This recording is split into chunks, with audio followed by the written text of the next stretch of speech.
ನಮಸ್ಕಾರ ಫ್ರೆಂಡ್ಸ್, ಎಲ್ಲರಿಗೂ ಮಕರ ಸಂಕ್ರಾಂತಿ ಹಬ್ಬದ ಶುಭಾಶಯಗಳು. ಇವತ್ತು ನಮ್ಮ ಮನೆಯವರ ಸಹೋದ್ಯೋಗಿ ಒಬ್ಬರು ಬುತ್ತಿ ಕೊಟ್ಟಿದ್ದಾರೆ. ಡಾಕ್ಟರ್ ಸುಭಾಷ್ ಪಾಟೀಲ್ ಸರ್ ಅಂತ ಹೇಳಿ ಅವ್ರ ಮನೆಯಿಂದ ನಮಗೆ ಬುತ್ತಿ ಕೊಟ್ಟಿದ್ದಾರೆ. ಈ ಹಬ್ಬನೇ ಅಂತಲ್ಲ, ಯಾವುದಾದ್ರು ಹಬ್ಬಗಳಲ್ಲಿ ಈ ರೀತಿ ಬುತ್ತಿ ಕೊಡ್ತಾನೆ ಇರ್ತಾರೆ. ಏನಾದ್ರು ವಿಶೇಷ ದಿನಗಳಲ್ಲಿ ನಮಗಂತೂ ತುಂಬ ಖುಷಿ ಆಗ್ತಿದೆ.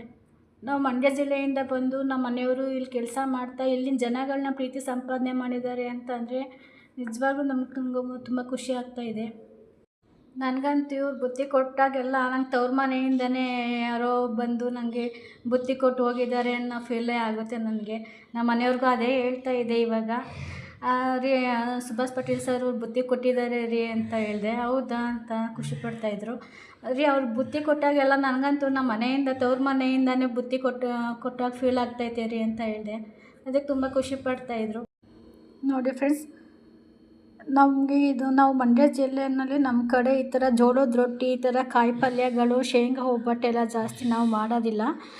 ನಮಗಿಲ್ಲಿ ಈ ಬುತ್ತಿ ಕೊಡ್ತಾರಲ್ಲ, ನಮಗಂತೂ ತುಂಬಾ ಖುಷಿ ಆಗುತ್ತೆ. ನಮಗೇನು ಮಾತಾಡ್ಬೇಕಂತಲೇ ಗೊತ್ತಾಗಲ್ಲ ಒಂದೊಂದು ಸಲ, ಅಷ್ಟು ಖುಷಿ ಆಗುತ್ತೆ. ಇದು ತುಂಬ ಚೆನ್ನಾಗಿರುತ್ತೆ. ಸಜ್ಜೆ ರೊಟ್ಟಿ, ಅದಕ್ಕೆ ಪಲ್ಯ ಮತ್ತು ಶೇಂಗಾ ಒಬ್ಬಟ್ಟು ಕೂಡ ನಮ್ಮ ಕಡೆ ಮಾಡೋದಿಲ್ಲ. ಈ ಬುತ್ತಿ ನೋಡಿ ನಮಗಂತೂ ತುಂಬಾ ಖುಷಿ ಆಯಿತು. ತುಂಬ ಚೆನ್ನಾಗೈತೆ. ಊಟ ಎಲ್ಲ ತುಂಬ ರುಚಿಯಾಗಿರುತ್ತೆ. ಸಜ್ಜೆ ರೊಟ್ಟಿ ಎಲ್ಲ.